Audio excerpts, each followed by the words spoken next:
Well, it's another week of the Climate Tech Inc. NFL prediction show. Cole McDaniel, Vince McKee back with you here once again. And before we get things going, as always, Vince, time to talk about our great sponsor, Climate Tech Inc. Driving home tonight with the kids in the car, it hit me like a bolt of lightning because we were talking about filming the show tonight. And I'm like, my goodness, this is the 5th year we've done this. Remarkable, right? As I go for the 5 P picks. But I look at this, I'm like, wow, Climate Tech, to have the same banner sponsor all 5 years. What an honor it's been. So we wanted to shout them out one more time here. Our banner sponsor for this for the 5th year in a row. Unheard of. Climate Tech Inc. Guys, they offer professional HVAC services in North Ridgeville. They do everything from installations to repairs. They'll even come out, they'll give you a free estimate. That's what they do for me. Once a year, it's phenomenal for your safe heating and cooling solutions. Again, guys, Climate Tech Inc. Look them up online, climate-tech.com. Again, Climate Tech. Well, last week, I thought I was going to pull off the sweep, Vince. Had the miracle game there in Atlanta. Props to the Atlanta Falcons for winning that game. That one was right down to the wire. And Daryl Hodge, of all people, being the one to seal the game for the Falcons. The other one, I really thought that the Bengals were going to beat the Ravens, especially when they got the football. They didn't do anything moving it. They had to kick a long field goal. The hold was bad. And so McPherson didn't really even get a good shot at it. And McPherson's been great from 50 yards or more. So it was a little surprising how that ended. And then obviously Derrick Henry had the big run, and then it just set up an easy chip shot for Justin Tucker and the Baltimore Ravens. But I know there were a few games where you and I both would have been sweating bullets because we had picked differently in those games. They delivered. They were good. I only picked up one game this last week, but still a good week for me. Just disappointed I didn't get the sweep. Well, if I could say this about that, for me, I feel like I should have lost that Ravens game, and I really feel like I should have won that Tampa Bay game. How often is a guy going to throw for 500 yards, 4 touchdowns, everything that he did? The wild part about that is Thursday night is one of my gym nights. So, I'm not exactly Mr. Fit. I get that, but I do love to. You've never picture it, but I do love to work out 5 days a week if I can. And one of those nights is always Thursday night. Long story short here. So I'm driving home from the gym on Thursday, get in my car, and it had just happened where I forget the gentleman's name, but Tampa Bay was driving to try to salt the game away, and it might have been White or it might have been the rookie fumbled the ball, and when he fumbled it, it gave Atlanta another chance, right? So as I'm driving home, Atlanta gets that what they thought would be a last chance, and they blew it, right? So the ball goes back to Tampa Bay. I get home, I settle in, start having a little small talk with the wifey, talking about the gym and everything else from the night and our plans for the weekend and all that jazz. And all of a sudden, Atlanta's going to get the ball back with, I couldn't even tell you, no timeouts left, like 50 seconds. I'm thinking like this is probably over. Then it gets down to 8 seconds left. They throw a pass over the middle field. The guy gets tackled. I'm like, ball game. I'm up 1-0 to start the week. Then all of a sudden they spike with 1 second left. I'm like, you got to be kidding me. And the second Wu made that field goal, I'm like, I lost. I'm like, they're going to go to overtime, win the coin toss, and he's going to throw some bomb for a touchdown. And sure enough, if that's not exactly what happened. So just a fun week altogether. I stayed up till almost 2 a.m. on Monday watching the Cowboys game, Cowboys Pittsburgh. So yeah, just one of those crazy things. But yeah, it could have went either way. I'm glad he didn't sweep me. I'll take that. Yeah, and before we go to this week's pick, something to say about the Cowboys Pittsburgh game. Tell you what, not too often you see thunderstorms in the fall. It doesn't happen often, but happened in Pittsburgh. And so Dak Prescott then ends up being the first quarterback in NFL history to throw a touchdown pass on 2 different days in the same game. What a wild way that game played out. And that was the game winner. It was after midnight. Like you said, I mean, it was pushing 1 o'clock. He throws that touchdown pass. So same game, 2 different days.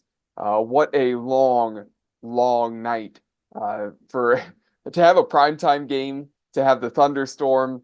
That is something we don't see too often. So what a wild one. But you and I both got it right. We both took the Cowboys. Yeah, and I'll tell you this too. One of these we're going to have a special podcast this year, and it's either going to be called "The Reality Is" or "Talking Through the Screen." or now we have time for that. Like that's my three, titles for a possible podcast for us to have fun one night. But now we have time for that, right? We don't have time tonight. But all I'm gonna say is my one trip to Pittsburgh this year was awful. Went there to Mhm. cover a friendly. The game was the match was terrible. You warned me it was going to be. Yep. Did it for the experience. But Mike Golick during the pregame when they were killing time because they had a good like 90 minutes to kill out of nowhere, he was talking about going into the concessions for the media where there was ice cream and cookies and all these kinds of cake and eateries. And it reminded me of my one trip to Pittsburgh where the guy who was in charge of all of us writers for the friendly said, "Hey, go help yourself." So they got everything in there, nachos and ice cream, and all this stuff. I had driven. I was hungry. Had a Mhm. sub earlier in the day that was phenomenal, but by 9 o'clock at night, I was ready for a snack. Walked in there, and the guy started screaming and yelling for everybody to get out. Nobody was welcome. Pittsburgh stunk. Did not like that trip. But when Mike Golick was talking about the cookies and the ice cream, I'm like, damn, should have had Mike Golick with me. I could at least got an ice cream sandwich or something. Well, I will say this, Pittsburgh, I kind of somewhat agree with you. As for their team right now, Hate their that team's been place. been doing okay. They've maybe hit a little bump in the road, but ultimately they've been off to a good start. One of the better teams, at least in the AFC North to this point. So we'll see if Yes, that can sir. continue for them. Well, we're going to talk about another AFC North team Sunday night. We're going to get this thing rolling, and not the best Sunday night football game this week, Vince. The Cincinnati Bengals and the New York Giants, and the Giants, Wow. not that good of a football team, but they've occasionally won some games that they shouldn't have won. The Cleveland Browns, the Seattle Seahawks. Ultimately, that team not that good. And Malik Neighbors, he's by far and away their best guy on offense, Yeah. and he's out with a concussion. So, I mean, Malik Neighbors not being on that team, part of that offense, it's going to hurt them against the Cincinnati Bengals defense that isn't very good, but they have a lot of offensive pieces.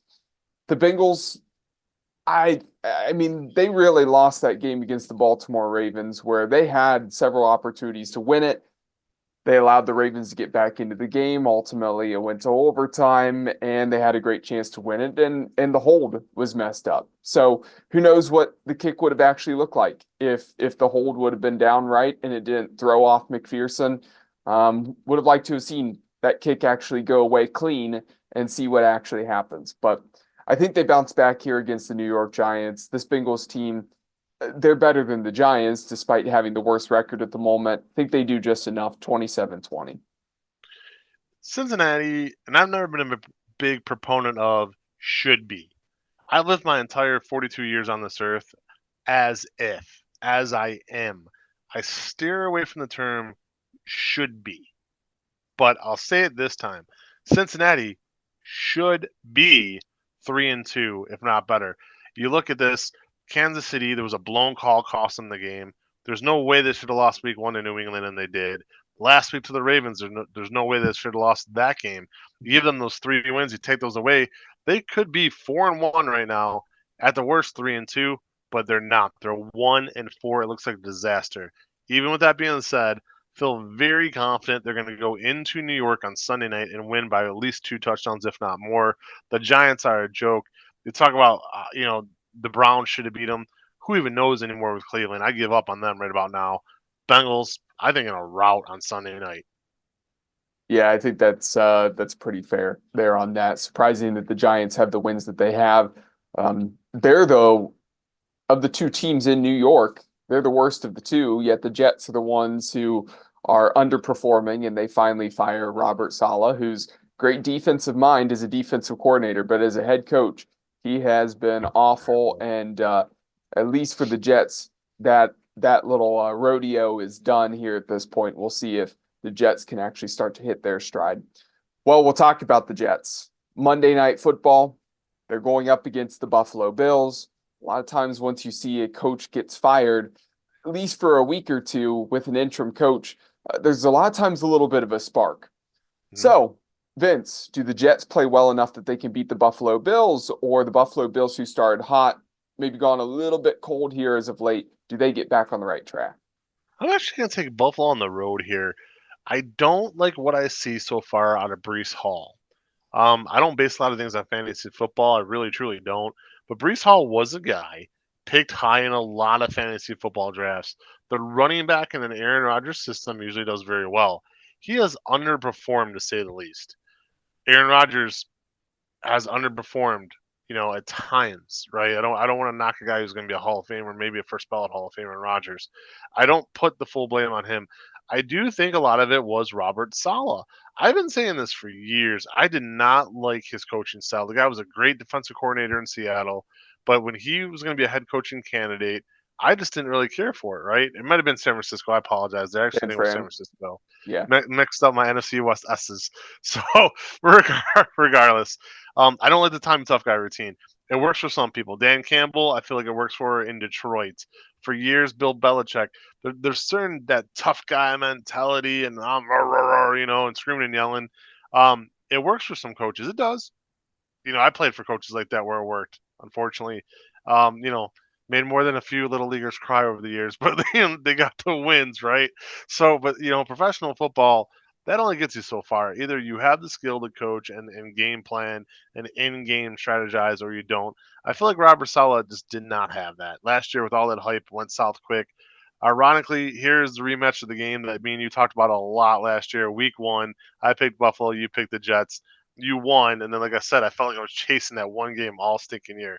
I think Buffalo's good. I think we got a reality check last week against Houston. They underperformed a little bit, had to claw their way back, almost pulled it off. I would have loved that. Did not happen. But I think Buffalo is clearly the better team right now. Let's see what the Jets can do with a new coach. The official pick is Buffalo. However, I do agree with you. I think the Jets are going to start to play a little bit better these next few weeks. Well, I think the thing is, Aaron Rodgers did not seem to like Robert Saleh. I think he's probably thrilled to have him go at this point. I think Breece Hall will do a little bit better. I think Garrett Wilson is going to probably get more targets, which how do you not target Garrett Wilson, who, in my opinion, I think he is a top tier wide receiver. He's one of there is a handful of guys who are just always open in the NFL and just a true number one on their team. And Garrett Wilson is one of those guys. He's an Agreed. excellent player. I think that Aaron Rodgers has been a little bit off throwing to him sometimes and has missed him at times when he should have hit him, but ultimately hasn't been targeted enough. And I think his targets are going to go up as well.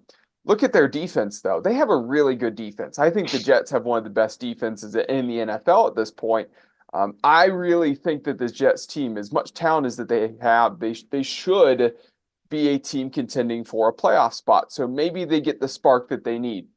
That being said, I don't think it's going to be this week. The Buffalo Bills, they're a little bit better of a team. That is still their division to lose at this point. And I think after a couple losses, I picked them to lose at Houston, but I thought it was going to be a good game. It was. Buffalo got back into it. Ultimately, Houston won. I think Buffalo comes back on the road again, but I think that they're going to be more successful against the Jets. I think it's going to be a high-scoring battle, 34-30, good ball game, but give me Josh Allen as long as he's out there and healthy and actually playing, and the Buffalo Bills, and that's probably the determining factor. Yeah, I mean, it really truly is. If he's balling out, I don't think the Jets have a chance. It's going to be curious to see how long Aaron Rodgers sticks around.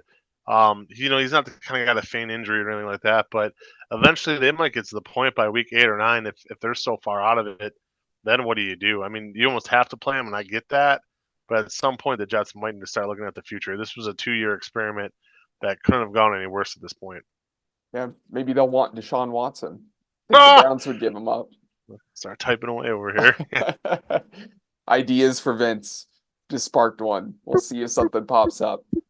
So we can talk about the Cleveland Browns, though, and the train wreck that has been the Browns. And you and I both went against them with the game against the Commanders. We both thought that they were going to lose.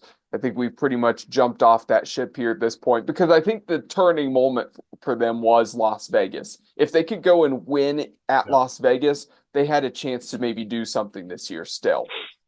No, instead of being 2-2, they dropped to 1-3, and then they're going up against Commanders team who they have a ton of new starters. I believe of their 22 starters, 17 of them are new. It's the most in the league. Dan Quinn has completely revamped. Obviously credit to the front office for how they've revamped the roster, but Dan Quinn has changed the personality and the identity that is in that locker room for that team. They're good. I like what I've seen from the Commanders so far. Will they be a contender when it comes to the postseason, assuming they make it there? No, I think with all the new fresh faces and Jaden Daniels being a rookie, I think when the stakes are actually turned up a notch, they're not going to contend. But I think they're going to make it to the postseason at this point based off of how they're playing here in the regular season. Going up against the Commanders, I knew the Browns had no chance. I just didn't expect it to be as ugly and as bad as it actually was. Worst that the Browns have played all year. Um, it looks like they've already thrown in the towel. It really does. And you can't throw in the towel so early in professional football. I mean, you can get on a little bit of a run. Some other teams in the division, for instance, the AFC North alone could have some serious injuries, right? Lamar Jackson could go down here at some point. And then all you need is a little bit of a run of a couple games winning, and you find yourself back in that first place spot. You don't have to have a winning record always to be able to clinch a division, depending upon how a season goes. Hard to say with how good the North had been last year, but this year it doesn't look incredible. So you just got to stay on the heels of some of those other teams. Yep. For me, I think that they've almost written their check, they've cashed in, they've moved on to next season. I'd be shocked if they really get things turned around. I would hope that they'd actually have some more pride than what they do, but I don't know if they actually do. So give me the Philadelphia Eagles. They're at home. I think they'll do enough. Ultimately, the Eagles, they so far this year haven't impressed me to the point where I'm like, okay, the Eagles are for sure one of the top three teams in the NFC. But I know that they have a good enough roster on defense, at least on paper. They have a good enough roster on offense to be able to make some things happen. I think that the Browns are going to be tested once again. They've struggled against the NFC East, and they're now going to go 0-4 versus that division to start this year. Eagles 23, Browns 10. 10 points. I mean, my goodness, you mention it every week. Have they scored 30 points yet? Will they ever score 40 points? They have not even scored 20 points this year. And they had a garbage last minute touchdown against Dallas that didn't mean anything. They had a garbage last minute touchdown. Was it against the Raiders? No, this past week, right? So Yeah. or it was Deshaun. Then Deshaun came out, but by then the game was over. So the futility on offense is remarkable. I'm going to save the Browns for last. I want to touch quickly here on the Philadelphia Eagles. Saquon Barkley catches that ball on Monday Night Football. They win that game. He drops it. They lose to Atlanta, right? So you have that right there. Then, then you have to go to Tampa Bay, which is a tough place for anybody to win. No matter what season Tampa Bay is having, they always seem to play really well at home, right? But even that game, Philadelphia is missing Smith, they're missing Brown, they're missing their best receivers because they're hurt, they're banged up. They're now coming off a bye. And you would think Philadelphia coming off of a bye, being a little bit more healthy, playing at home, they should be able to win this game pretty easily. It's a 9-point spread. I do expect them to cover that. The only thing that could help Cleveland here, and I just don't think it's going to happen, in a dream world, you think they would rally behind their coach. They'd rally behind their quarterback to say, you know what? Let's prove the media wrong. Let's prove everybody wrong. We're actually a good team. It's time we start playing like that because they have the talent. You look up and down that roster, they actually have a lot of talent on that team, which makes it so sad how things are playing out. All the high round picks on defense, decent amount of picks that are decent on offense. Guys like Cooper and Jerry Judy, those weren't bottom of the barrel guys. Those are high round picks at receiver. They should be able to get open. And when they do, Watson, come on, man. Be that guy that Cole McDaniel and myself wanted to have as a Cleveland Brown for years. Then you get here and you suck. Like, it's terrible. Like, this is not, when people read my articles on Sundays, and, I wrote another one yesterday and talk about here in a second, like, it's not that I'm happy. I'm not. I'd much rather write an article that, let's say, 1,000 people read about a win than an article like I had to write yesterday that 15,000 people read and a loss. Like, no, I'm a fan first. I really truly am. Mm. But it's frustrating, And again, my official pick, Philadelphia. But just to give you a few things here, and I'm not going to read word for word. Don't worry. But I have these questions for the Browns. I wrote this article and it's actually doing pretty good. Why not keep Flacco around just in case? The reason being, You didn't want competition for Deshaun Watson. You didn't want something getting in his head. That's why they brought in Winston. Yeah. They didn't want the fans to start booing him and calling Flacco. I actually understand that, and I kind of agree with that move. But at the same time, I mean, hindsight being 2020, you really hope your quarterback is mentally tough to get through a situation like that if they did have Flacco on the roster. Mm-hmm. Next thing I'll bring out, especially you knew Nick Chubb was going to be hurt. There was no guarantee of him coming back this year.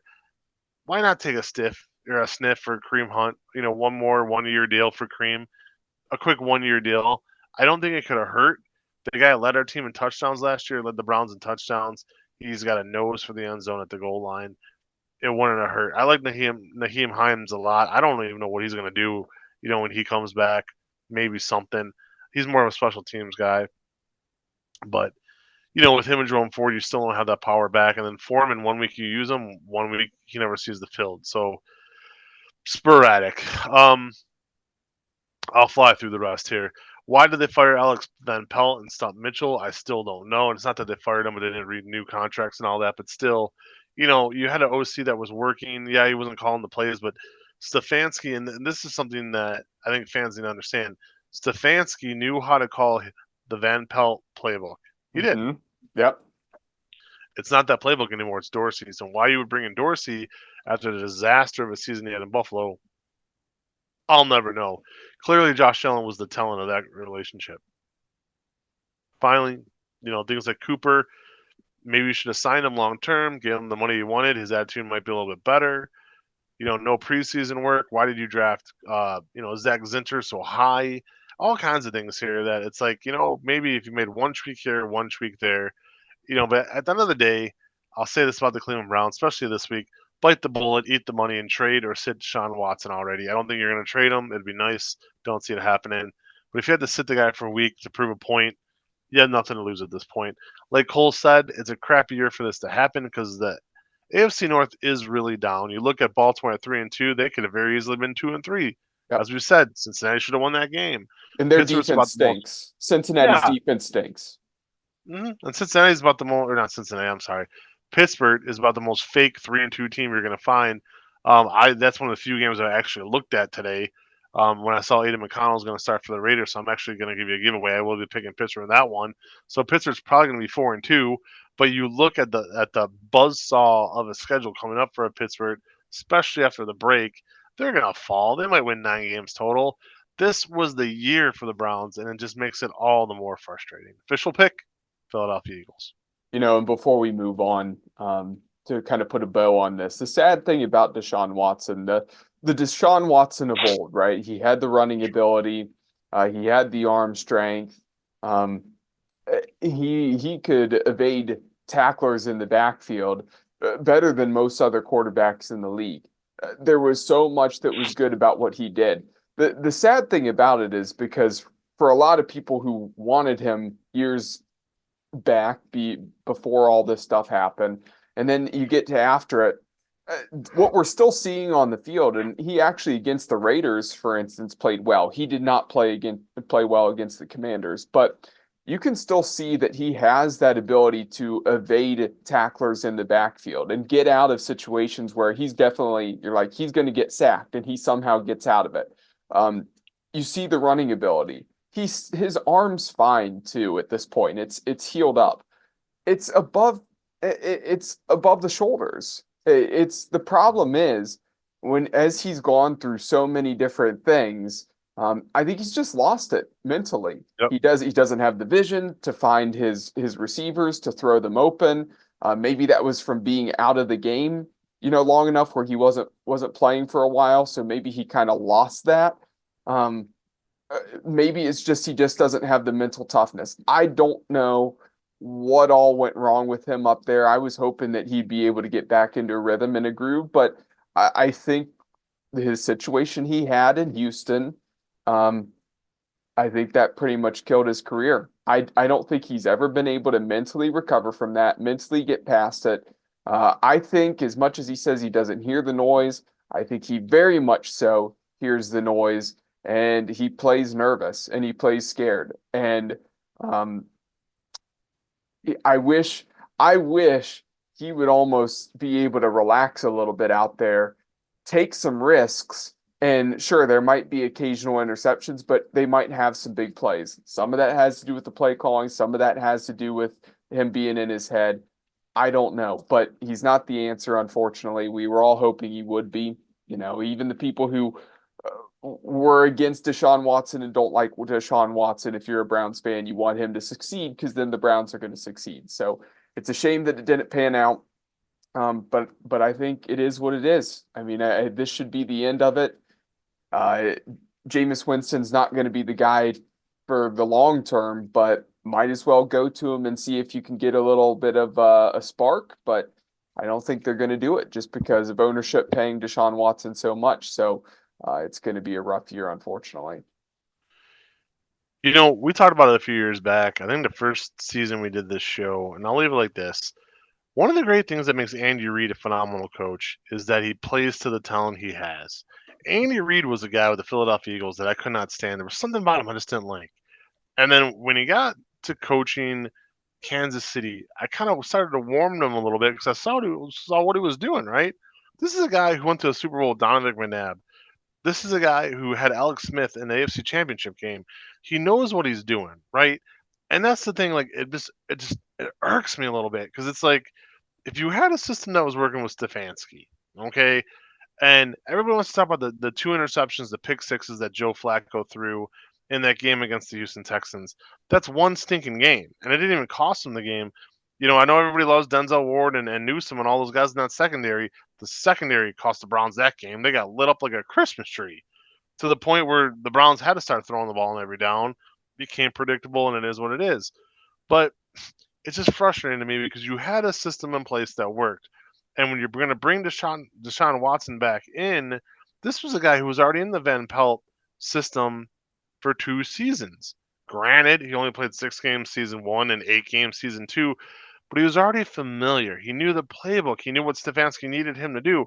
Why, when everything's shaky to begin with, why do you blow all that up and say, okay, we're going to start from scratch? Well, the problem is the Van Pelt Stefanski system worked for the way the roster was constructed. The one person it didn't really work for perfectly was Deshaun Watson. But the thing is, Well, he knew how's he it, doing in this one? and he can run it well enough. They made the Right. change, I think, to find a system that fit Watson a little bit better, so that he could actually not be under center as much. Be in the shotgun, be in the pistol, maybe have some read option where he can make some quick decisions.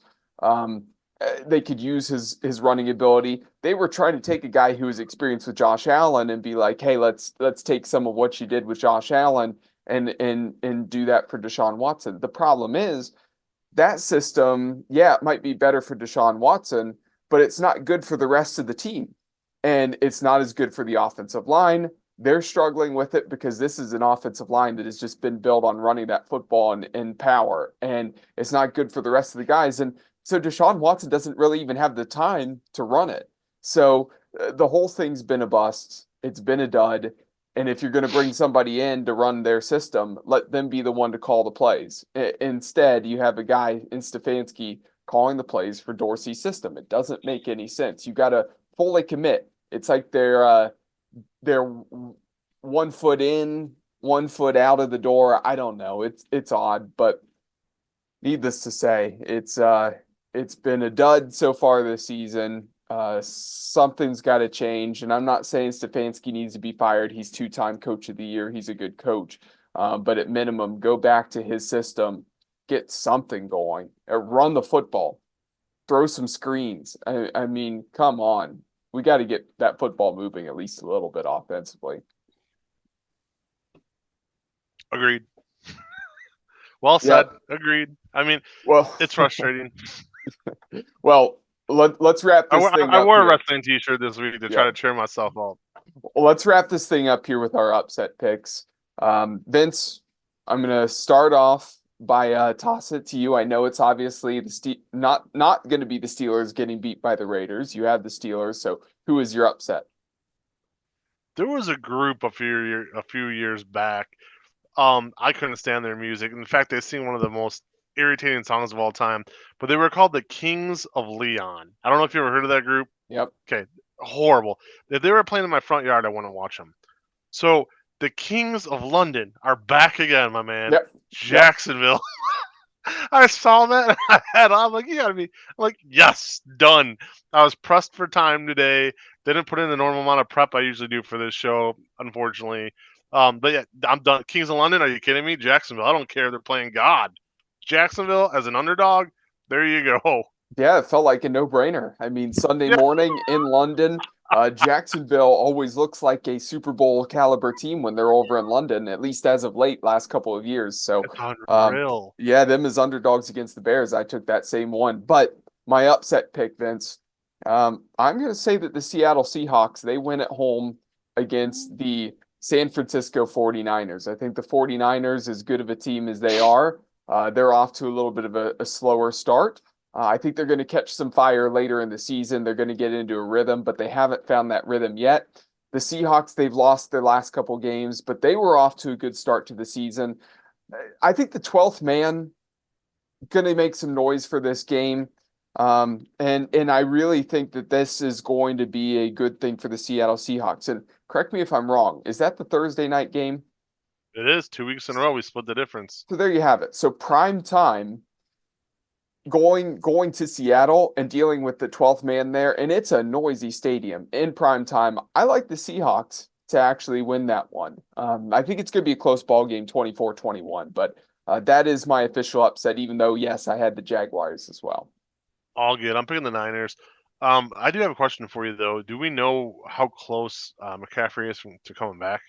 I don't know if he's going to come back at this point. Man, that guy's built like an eggshell, But he had that one monster year. They traded him to San Francisco when he took off. I mean, good for him, but Yeah. it's frustrating because of what he could do in a 16 game, now 17 game, fully healthy season. Again, the Niners I would have picked no matter what, and I can assure you of that. To me, with San Francisco, they need a signature win. Brock Purdy needs a signature win. Going into prime time on a Thursday night into Seattle, even though Seattle's not that great, still a division rival, still on the road, short notice, all that good stuff. They need this one badly, and I think they're going to get it. I think they're very well coached with Shanahan. I think they take it. Yeah, they're well coached, but I have to say though, Seattle, they played well at Detroit. I mean, it seems like anytime Seattle goes to Detroit, those two teams have a good battle. We've seen it the last couple times out there. So coming back after that loss against a good Detroit team, I definitely feel like this could be a good ball game, regardless of the result. So looking forward to that one on Thursday night. Well, Vince, any final thoughts before we wrap up this show? Not really a long weekend for a lot of us. I actually have off on Friday, my job, so we are going to head out and have some fun. But tomorrow night is actually where my weekend starts. On Thursday night, have my game. I am covering Bay Village at North Olmsted. Both my daughters are cheerleading in that one. Excited for that. And then Friday night, I believe we have Cleveland Heights at Medina for the U2 game. So how's everything looking on your end this weekend? We get the scoreboard up. Can't believe it's week 8 already. You're going to see the updates on Friday night. Of course, anything that leaks over into the weekend, I'll get that update and get it final on Saturday. So yeah, make sure to pay attention to the scoreboard on keonsports.com. If you haven't already as well, make sure you hit the subscribe button here on the YouTube channel and maybe set the notifications so you don't miss anything when it goes up live or, again, recorded shows. So for myself, Cole McDaniel, Vince McKee, thanks for joining us for this episode. We'll be back next week.